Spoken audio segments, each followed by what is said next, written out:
പലപ്പോഴും നമ്മൾ എല്ലാ ഗേൾസും ഫേസ് ചെയ്യുന്ന ഒരു പ്രോബ്ലം ആണ് ഇതേപോലെ നിങ്ങളുടെ ബ്രാ സ്ട്രാപ്സ് വെളിയിൽ കാണുന്നത്, അല്ലെങ്കിൽ ഇതേപോലെ നിങ്ങളുടെ ബ്രാ ലൈൻസ് നിങ്ങളുടെ ഔട്ട്ഫിറ്റിന്റെ വെളിയിലൂടെ കാണുക എന്നുള്ളത്. അപ്പൊ അതിനൊരു സൊല്യൂഷനുമായിട്ടാണ് ഞാൻ ഇന്നത്തെ വീഡിയോയിലൂടെ വന്നിരിക്കുന്നത്.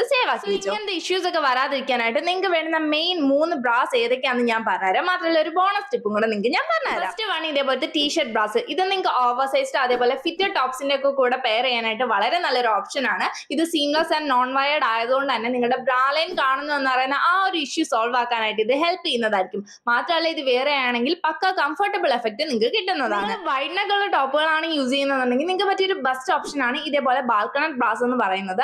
അതാവുമ്പോൾ നിങ്ങളുടെ ആ ഒരു നെക്ക് ലൈനിലൂടെ ആ ഒരു ബ്രാസ് പീക്ക് ഔട്ട് ചെയ്ത് നിൽക്കുന്ന ഇഷ്യൂ സോൾവ് ആക്കി കിട്ടുന്നതായിരിക്കും. എന്ന് പറഞ്ഞ സ്റ്റാപ്ലെസ് ബ്രാ ആണ്. നിങ്ങൾക്ക് ഇനി ഓഫ് ഷോൾഡേർഡ് ആയിട്ടുള്ള ഡ്രസ്സുകളുണ്ട്, വൺ ഷോൾഡർ ഡ്രസ് ഒക്കെ ഉണ്ടെങ്കിൽ അതിന്റെ കൂടെ പെയർ ചെയ്യാൻ ബെസ്റ്റ് ഓപ്ഷൻ ആയിരിക്കും. ബോണസ് ടിപ്പ് പറഞ്ഞുതരാം. ഇനി നിങ്ങൾക്ക് സ്ട്രാപ്ലെസ് ബ്രാസ് യൂസ് ചെയ്യുന്നത് അൺകംഫർട്ടബിൾ ആണെന്ന് തോന്നുന്നുണ്ടെങ്കിൽ നിങ്ങൾക്ക് അതിന്റെ കൂടെ കൺവേർട്ടബിൾ ബ്രാസ് ചൂസ് ചെയ്യാവുന്നതാണ്. കൺവേർട്ടബിൾ ബ്രാസിന്റെ ഒറിജിനൽ സ്ട്രാപ്സ് നിങ്ങൾക്ക് മാറ്റിയിട്ട് ഇൻവിസിബിൾ സ്ട്രാപ്സോ അതല്ലാന്നുണ്ടെങ്കിൽ ഇപ്പൊ മാർക്കറ്റിൽ ലഭിക്കുന്ന ഏറ്റവും ഒരു മോഡേൺ ആയിട്ടുള്ള കാര്യമാണ് ഇതേപോലത്തെ ബീഡ്സ് ഉള്ള സ്ട്രാപ്സ് എന്ന് പറയുന്നത്. അപ്പൊ അങ്ങനത്തെ ബീഡഡ് സ്ട്രാപ്സോ നിങ്ങൾക്ക് ചൂസ് ചെയ്ത് കഴിഞ്ഞാൽ ഒരു സ്റ്റൈലി ലുക്ക് കിട്ടുന്നതായിരിക്കും. അപ്പൊ വീഡിയോ ഇഷ്ടപ്പെട്ട ലൈക്ക് ചെയ്യാൻ മറക്കണ്ട. മാത്രമല്ല ഇതുപോലുള്ള കൂടുതൽ സ്റ്റൈലിംഗ് വീഡിയോസിനെ ഫോളോ ചെയ്യാനും മറക്കണ്ട. ബൈ.